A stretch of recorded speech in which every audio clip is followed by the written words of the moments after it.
हमारे बीच में हरिद्वार से पूज्य गुरुजी यहाँ उपस्थित हैं, पूज्य रामदास जी महाराज। मैं चाहूँगा कि आज कथा के 5वें दिन गुरुजी कुछ आशीर्वचन हम लोगों को प्रदान कर दें।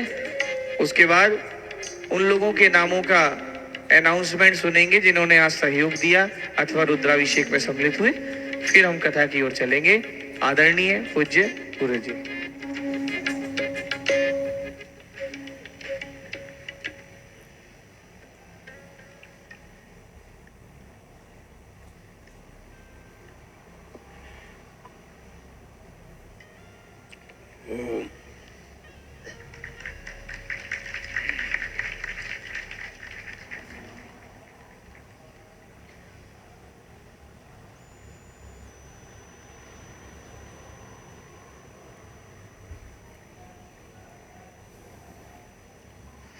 ओम विश्वानि देव सवितर दुरितानि पराशुव यद्भद्रं तन्न आशुव।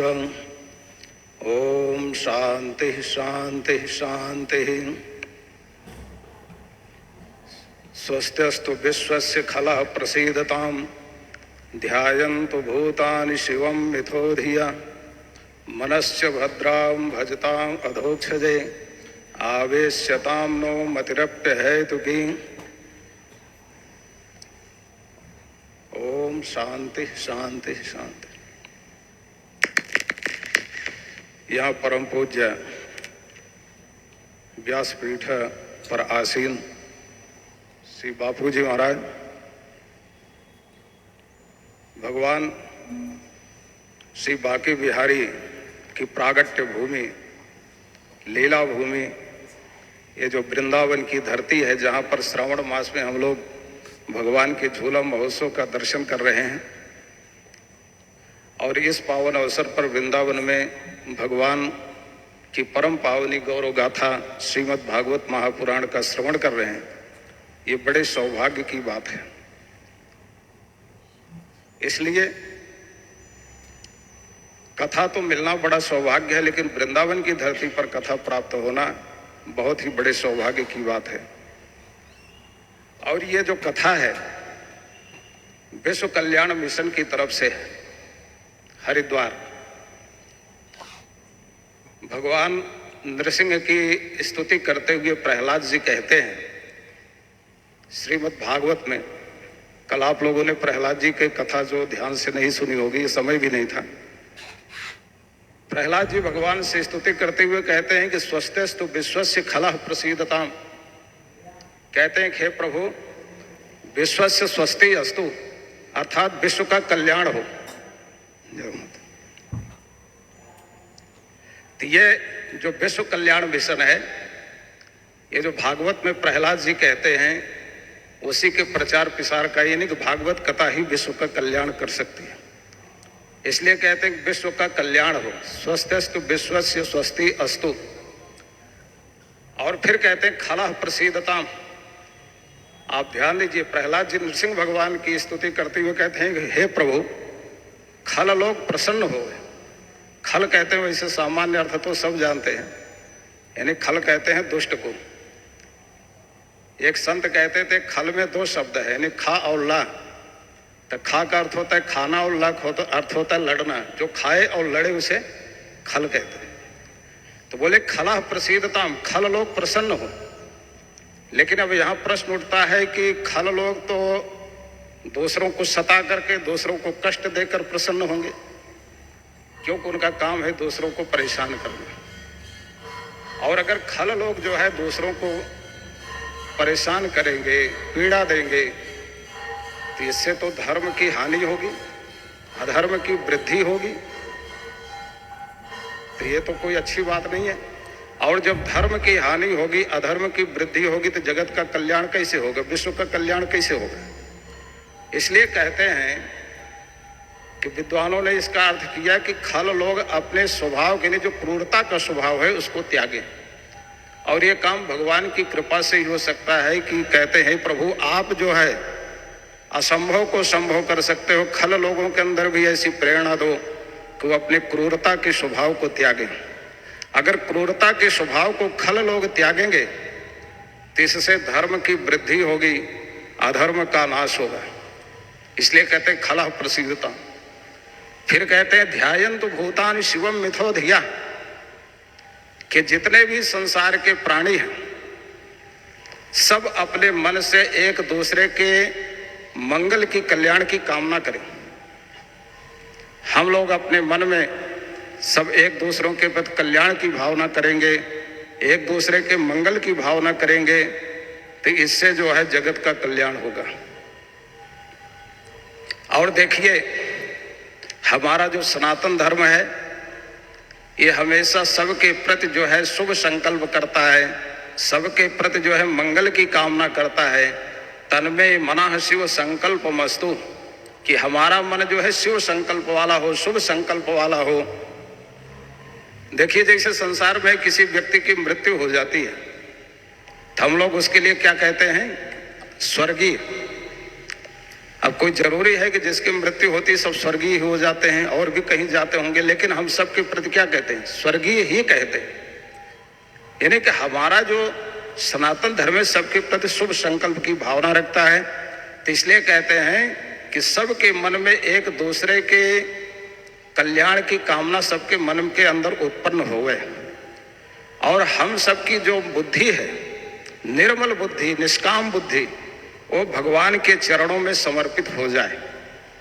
अगर इतना हो जाएगा तो जगत का कल्याण हो जाएगा।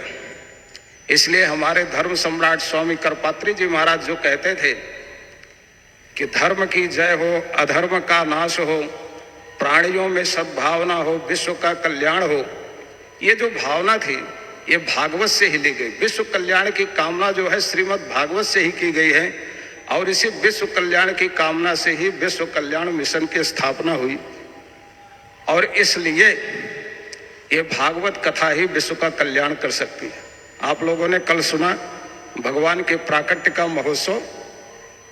अरे भगवान तो सब जगह है, केवल हमारा जहाँ प्रेम होता है भगवान वहाँ प्रकट हो जाते हैं। हर व्यापक सर्वत्र समाना, जितना वृंदावन में है उतना ही हरिद्वार में है, उतना ही मुंबई में है, उतना ही अमेरिका में है। कहीं भी भगवान कम ज्यादा नहीं, लेकिन जहाँ प्रेम होगा वहाँ पर भगवान प्रकट हो जाते हैं। हम अपने मन को ही वृंदावन बनाए।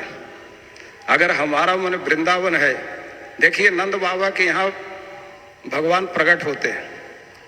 नंद का मतलब क्या होता है, संस्कृत के व्याकरण में एक धातु होती है टुनदि समृद्धो धातु, यानी जिसके पास समृद्धि है, संपन्नता है।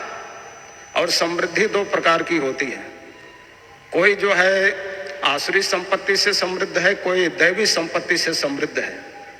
और दोनों प्रकार की संपत्तियों का वर्णन भगवान ने गीता में किया है। लेकिन जो दैवी संपत्ति से संपन्न जब जीव हो जाता है तो उसे नंद कहते हैं, और जब दैवी संपत्ति से संपन्न जीव होता है तो उसके यहाँ आनंद रूपी कृष्ण आते हैं। इसलिए हम लोग भी अगर दैवी संपत्ति से संपन्न हो जाएं, और दैवी संपत्ति के बारे में भगवान बताया है कवयम सत्व संशुद्धि ज्ञान योग व्यवस्थित, कि जिसके अंदर निर्भयता है, जिसका हृदय निर्मल है, जो हमेशा जो है कि सत्संग आदि करता है, जो दान देता है, जितेंद्रिय है, दानम दमश्च यज्ञश्च, जो यज्ञ आदि करता है, ये सब दैवी संपत्ति वाले हैं। अगर आपकी यहाँ धन लग रहा है, संपत्ति लग रही है, तो आपकी दैवी संपत्ति है, आपकी यहाँ लग रही। धन तो कहीं ना कहीं जाता है, किसी का बुरे कर्मों में लगता है, लेकिन सत्कर्म में जो लग रहा है वो दैवी संपत्ति है। तो इसलिए आप जो लोग ऐसे अगर दैवी संपत्ति से जब संपन्न होंगे तो आप नंद होंगे। आपके यहाँ भी, आपके हृदय में भी आनंद रूपी कृष्ण का प्रागट्य होगा। आप अपने मन को ही, अपने तन को ही वृंदावन बनाइए, और यही भगवान प्रकट होंगे। और जो स्वामी चिन्मयानंद बापू हैं, कथा सुना रहे हैं, बचपन से कथा सुनाते हैं, और कथा सुनाने वाला सबसे बड़ा दानी होता है। भागवत में गोपी गीत में गोपियां कहती हैं भुवि गृह्णन्ति ते भूरिदा जना, गोपियां कहती हैं हे प्रभु, इस धरती पर जो लोग आपकी कथा सुनाते हैं सबसे बड़े दानी वह है। इसलिए जो ज्ञान का दान देता है, जो ज्ञान से सबको निर्भय प्रदान करता है, उससे बड़ा दानी कोई नहीं हो सकता। और जो ज्ञान का दान है वही विश्व का कल्याण कर सकता है। और इसी विश्व कल्याण की भावना से ही जो विश्व कल्याण मिशन की तरफ से वृंदावन की धरती पर आप जो है कथा सुन रहे हो, ये भगवान आप सबका कल्याण करेंगे, सबका मंगल करेंगे। इन्हीं सब जो है शुभकामनाओं के साथ वाणी को विराम देते। ओम शांति शांति शांति।